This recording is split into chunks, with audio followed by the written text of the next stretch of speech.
Molecular Modeling Group at Faculty of Women for Art Science and Education Ain Shams University. We started early as a collaborator with Molecular Modeling and Molecular Spectroscopy Unit at the National Research Center. Then after granted an STDF project, the unit was launched at the Physics Department Faculty of Women for Art Science and Education Ain Shams University.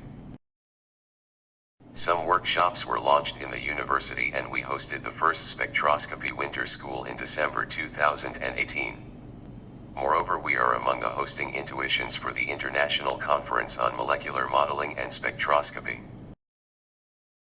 Additionally, we continue launching seminars and workshops both offline and online. We investigate materials based on their unique electronic properties investigated by molecular modeling. We also have much international as well as national collaboration.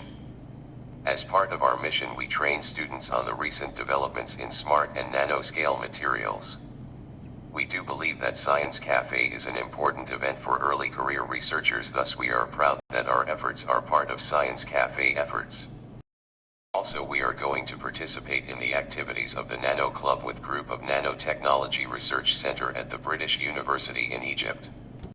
The unit is involved in different international collaborations such as the Academy of Scientific Research and Technology and Joint Institute of Nuclear Research bilateral project, titled Molecular Modeling and Experimental Neutron Scattering Studies of Interactions of the Condensed Matter and Biological Lipid Membrane Systems, directed towards the design and implementation of cost-effective biosensors in collaboration with the Molecular Modeling and Molecular Spectroscopy Group at National Research Center.